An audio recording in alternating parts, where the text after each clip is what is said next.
What's up, guys? Got a little surprise for you today. So I've been struggling with my bike for a while. I gave an update about that earlier, and now I've got a new little toy to play with, and I'm gonna show it to you now.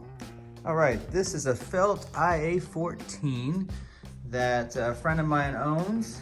It has a set of Envies on the front. It's got the Shimano Di2 shifting, and it's pretty sick. Now, he is taking a break from the long course and is offered to sell it to me, but it's a little bit different than what I'm used to. As you can see, I've had to jack the seat post way up because he's a little bit shorter than I am.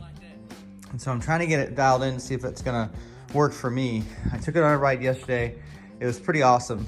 But next to it, I've got my old bike, and I'm gonna be doing some testing with it because it's got a set of Garmin Vector pedals, which I'm not used to. They're single-sided.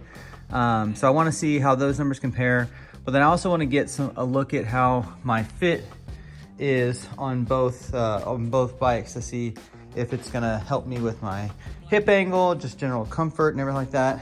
I mean, kind of from this angle, you can see the seat post on the Felt is a lot more forward than my old bike.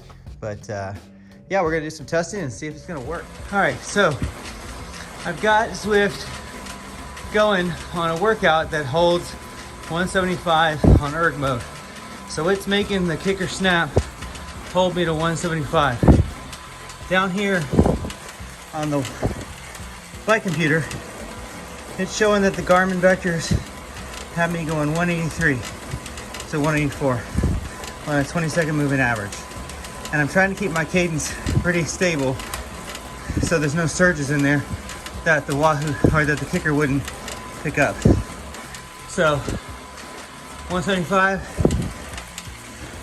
183, 184, seems pretty close. Decided to do this test inside for easier access, and I don't have a fan set up right now, so sweating really bad. Should have gone for a lower wattage, but wanted to, you know, try to get to race conditions. And I would normally I can't even talk. I would normally try to push 175 to 180 watts during a race. So I'm trying to replicate as close to race conditions. So I'm gonna change out and measure from the power tap and see how that looks. All right, found it, save that. Hopefully that's the right one, let's check it. Oops. Stupid lefty.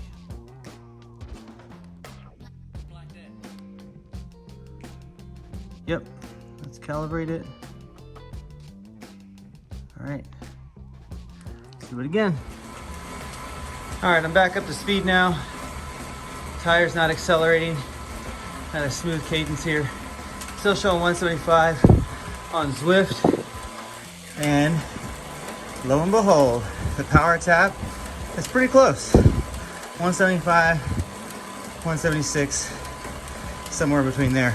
So measuring at the hub versus on the trainer, pretty damn close. Now the last test I'm gonna do as soon as this wheel stops.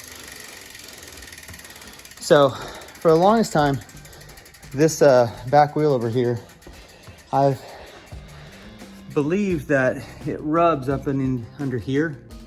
And you know, the trainer tire rotates pretty free, but for whatever reason, when I put my power tap wheel on there and the tire that's on there, it always feels like I'm losing a little bit of power. So same setup, I'm gonna measure power off the power tap, power off the kicker.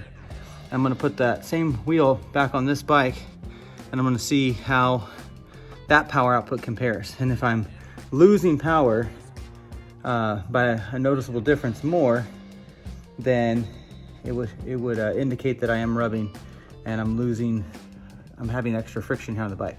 Also, I just want to get some video comparing the way I look on both bikes now and see if it's gonna be a big difference. Now for the hard part.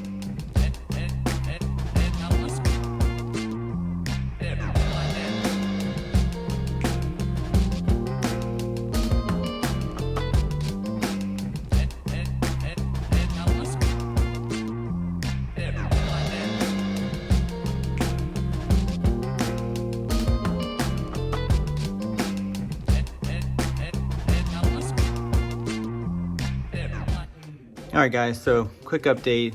If you saw the bike fit, everything on the new bike's working good. I did look at the old bike and the tire issue, tire clearance.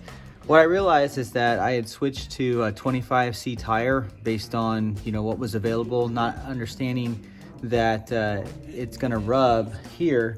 You see the tight clearances here.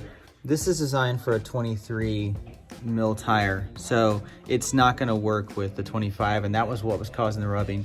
I switched this wheel back out to a 23, one of my old tires, just to test it out with, and it spins much better. So no more rubbing issues on this bike. So I'm gonna leave this setup as it is. Probably do a little aero testing between the two. I'm gonna try out the Cheetah project, whatever that software is that you can do, upload your files if you go to a terrain that's got a slight dip and a rise in it, mostly flat, no wind. You can analyze the power profiles and see how much the drag is adding to the difference in speed. So probably do that just to confirm that the new bike is aerodynamically faster.